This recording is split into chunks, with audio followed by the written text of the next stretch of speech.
fait, elle est sortie de la maison en robe de chambre et en chaussons, et elle était là en train de tourner et tout. Et en fait, elle avait l'air perturbée, quoi. Et donc les voisins lui ont dit, bah non, faut que tu rentres, faut pas rester comme ça sur la place.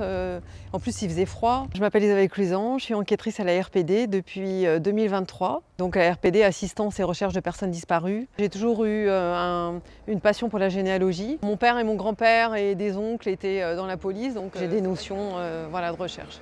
J'en suis à peu près à une vingtaine d'enquêtes et il m'en reste 4 non résolues. J'ai reçu une affaire un soir très tard, donc Thérèse qui a disparu en 1968, ici sur la place de la République à Éragny-sur-Oise, à proximité du fleuve, le 22 décembre 1968, dans la nuit du 22 au 23 précisément.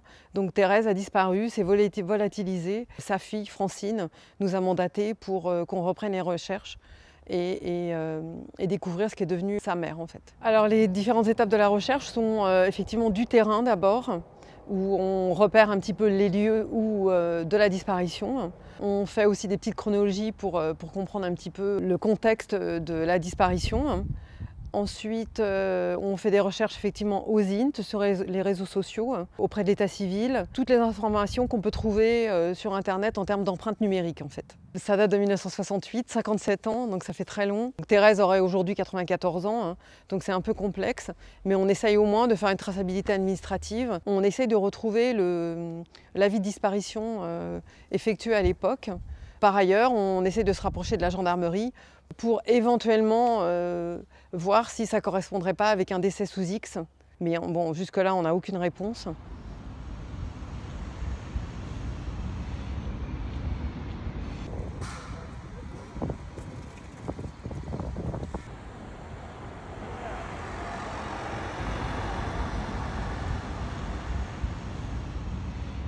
Donc on travaille pour la RPD, on travaille pour les familles directement et on travaille beaucoup pour la police judiciaire. Notre rôle c'est amener des informations ou retrouver les personnes vivantes ou décédées avec l'aide du flair du chien. On va au domicile, on fait plusieurs prélèvements d'odeurs en posant des questions à la famille pour savoir si on ne se trompe pas, c'est-à-dire que si c'est bien les chaussures qu'il a portées la veille, si c'est bien sa brosse à dents ou des choses comme ça.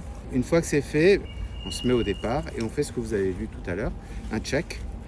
Ça permet au chien de mettre en mémoire toutes les odeurs. Il va ranger toutes les odeurs dans un coin de son cerveau. Après, on l'habille et on lui fait sentir l'odeur. Et à partir de là, on fait la piste. C'est-à-dire que le chien cherche toujours l'odeur. Et nous, on est derrière en train de lire ce qu'il fait. C'est-à-dire que, par exemple, on arrive à un carrefour, on sait que 20, 30 mètres, 50 mètres avant, il a mis des coups de tête à gauche et que c'est probablement à gauche. Allez, Marc. C'est bien. Les binômes sont fusionnels, donc le chien, il le fera pour son maître. Par contre, si vous êtes qu'à 20%, que vous pensez à autre chose pendant votre piste, la piste, vous allez la rater. Il y a des cas, on retrouve effectivement des gens décédés. Mais non, ça peut être des personnes encore vivantes.